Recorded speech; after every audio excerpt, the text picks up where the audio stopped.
Ah, Inès, bonjour. Bonjour à vous, Bruno Bujang, et bonjour à tous les téléspectateurs de votre matinale. Les téléspectateurs se posent déjà des questions, mais où est passée Inès Belinga? Non, On ne la voit plus. Elle est là, il faut préparer la relève, on a pris de l'âge. Ah, si tôt. Le menu de ce matin. Eh bien, le menu, on va parler de quelques actualités de la semaine avec le budget qui va rentrer dans sa phase exécutoire. On va donc annoncer le lancement. On va parler de l'action sociale du bataillon d'intervention rapide, le BIR, dans sa faction Delta. Dans cette édition d'information, on va parler malheureusement de cette situation triste au Burkina Faso avec ces 14 civils qui ont été tués. On reviendra également faire nos adieux à une collègue, Frédéric Emilienne Manga, qui repose désormais dans son village natal. Voilà le menu du 10h d'Inès Belinga ce matin, mesdames et messieurs. On se retrouve juste derrière le journal pour la suite et la conclusion de cette émission. Pourquoi il frappe? C'est pas de ma faute, c'est pas de ma faute.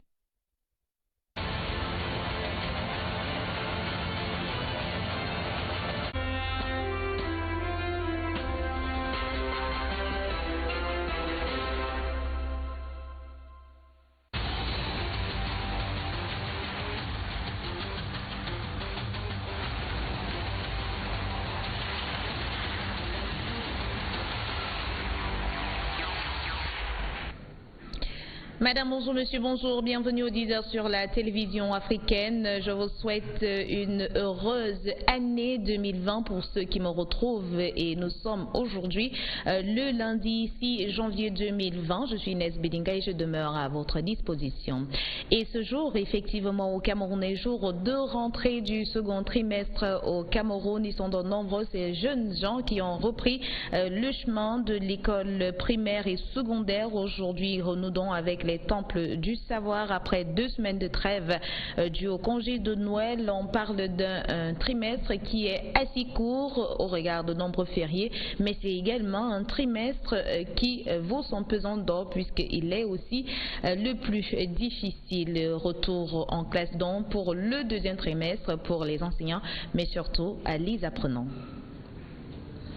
La responsabilité sociale de l'armée camerounaise est une prérogative du BIR, c'est le bataillon d'intervention rapide dans sa faction à Delta. De nombreuses actions sont d'ailleurs menées régulièrement dans la péninsule de Bakassi dans le but de rassurer les populations. C'est une manière de promouvoir le vivre ensemble entre l'armée mais également ses populations, et une équipe est d'ailleurs descendue toucher cette réalité du doigt. Je vous propose cet élément de William Tabi et de Merlin Gua. Dans le devoir de protéger et de sécuriser les populations, leurs biens et l'intégrité du territoire national.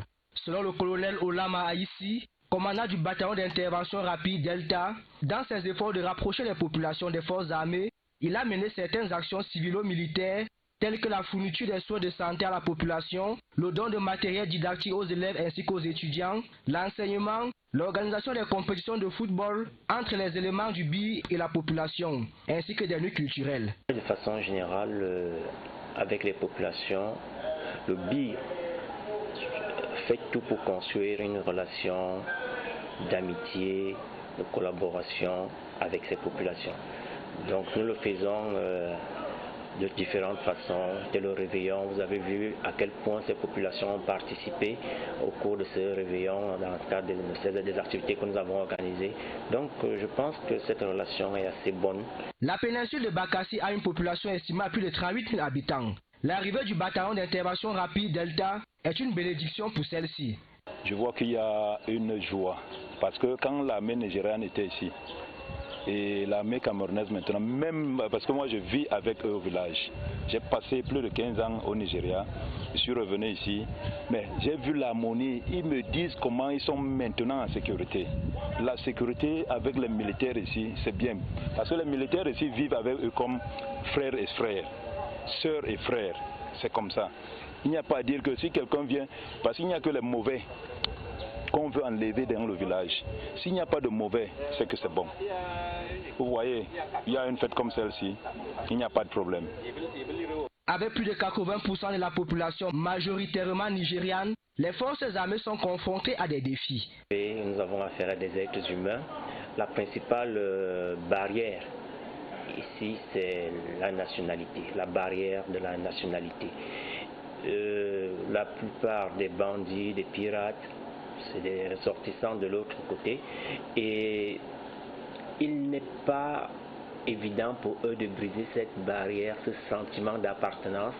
Et ça fait que très souvent, ils ont tendance à protéger certains bandits. Mais disons-le quand même, nous avons beaucoup évolué dans ce domaine et nous pensons qu'aujourd'hui, plus de 60% de la population qui est en majorité nigériane ici collabore pour sa propre sécurité.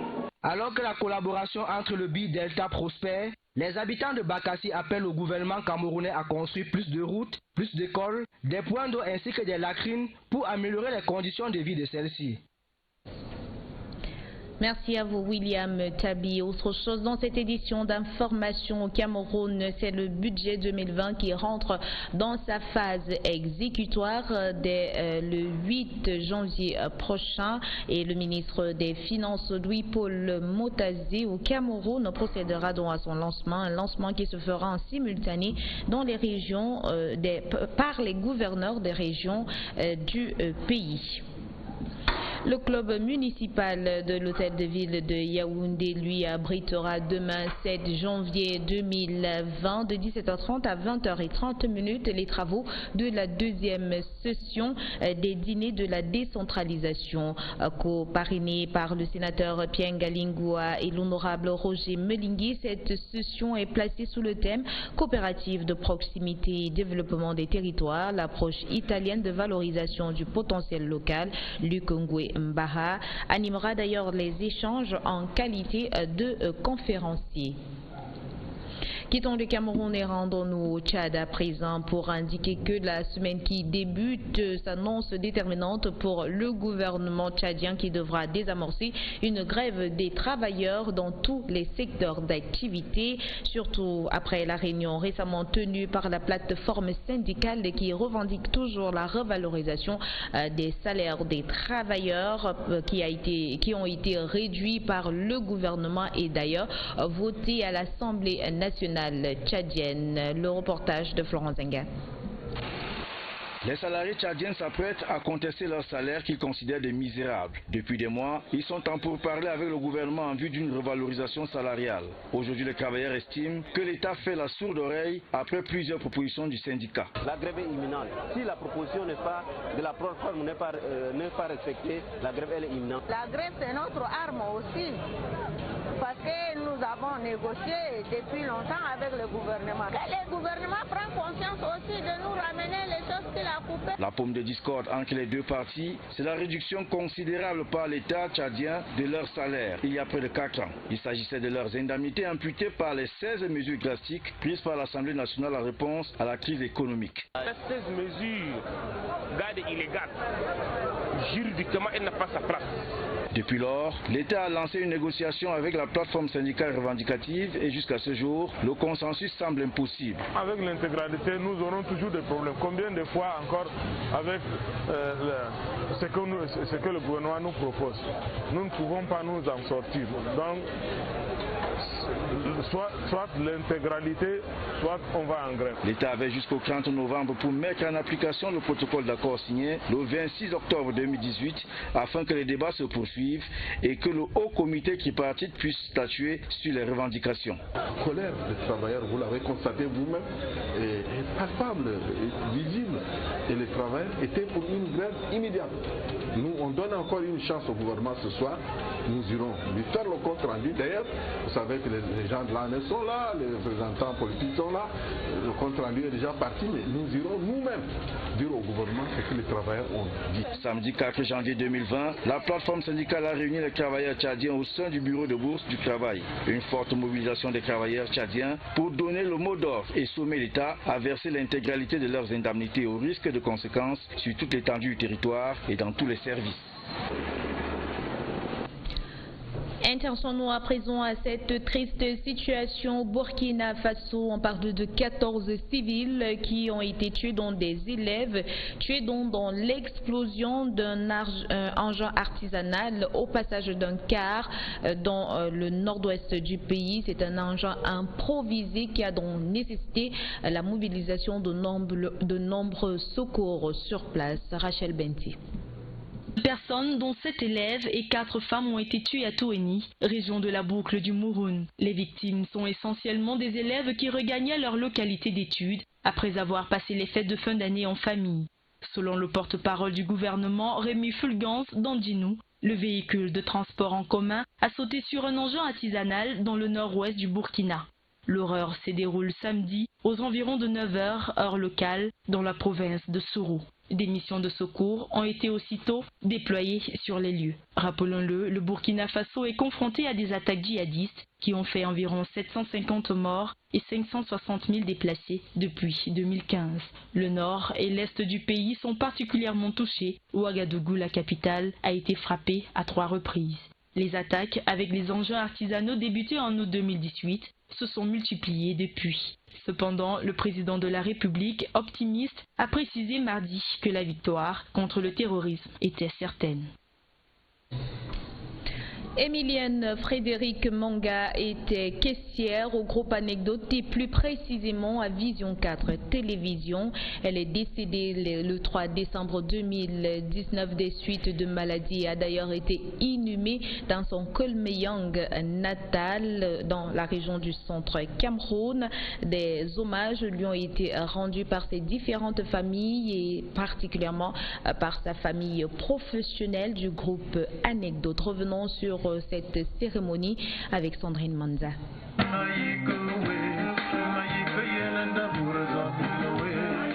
Le combat est définitivement terminé pour la caissière de la télévision africaine Vision 4. Emilienne Frédéric Manga repose désormais pour l'éternité dans ce somptueux caveau familial en Kolmeyang, son village natal. La cérémonie empreinte d'émotion s'est déroulée en présence du président directeur général du groupe L'Anecdote, Jean-Pierre Mgobelinga, qui a tenu personnellement lui rendre un vibrant hommage. Dès son arrivée, il a tenu à présenter ses sincères condoléances à la famille si durement éprouvée. La tristesse et la douleur étaient perceptibles sur les visages de ses collègues, amis et connaissances venus nombreux l'accompagner dans sa dernière demeure. La célébration eucharistique dite par l'abbé Louis-Marie et Bella, l'ordinaire les lieux, a été l'occasion non seulement de dire merci au Seigneur pour ses bienfaits, mais également prier pour le repos éternel de son âme. Parmi les faits ayant retenu l'attention, les témoignages de ses proches, représentant de cette grande famille, amis et connaissances, Frédéric était aussi une mère de famille et c'est dans un sentiment de compassion que sa fille lui fait ses adieux. Elle m'a dit qu'elle allait rentrer pour mon petit frère de 12 ans. Elle a dit qu'elle devait rentrer à la maison pour moi. Elle rentre à la maison comme ça. Emilienne Frédéric fut pendant de longues années l'une des plus proches collaboratrices du président directeur général du groupe L'Anecdote. Ses qualités professionnelles lui ont permis d'effectuer une belle carrière, un modèle de discipline, de loyauté, un employé passionné dont l'humilité et la discrétion étaient ses qualités.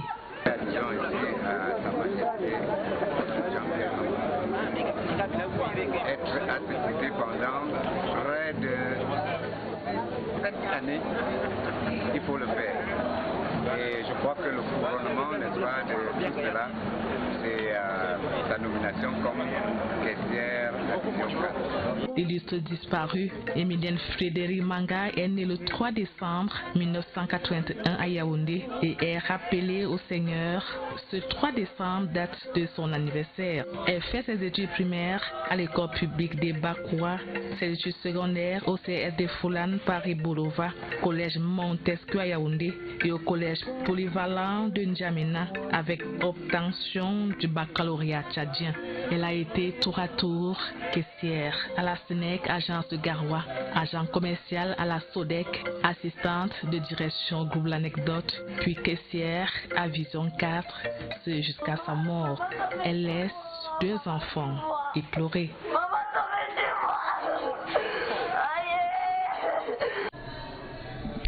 Madame, Monsieur, c'est la fin de cette édition d'information. Nous vous remercions pour votre bien aimable attention. On va vous rappeler que le prochain rendez-vous avec l'actualité sur Vision 4 Télévision, ce sera à partir de 12 h, une présentation de la ravissante Nadine Patricia Mungue. Quant à moi, je vous souhaite un excellent début de semaine. Merci pour votre confiance renouvelée à la télévision africaine. Excellente journée à tous.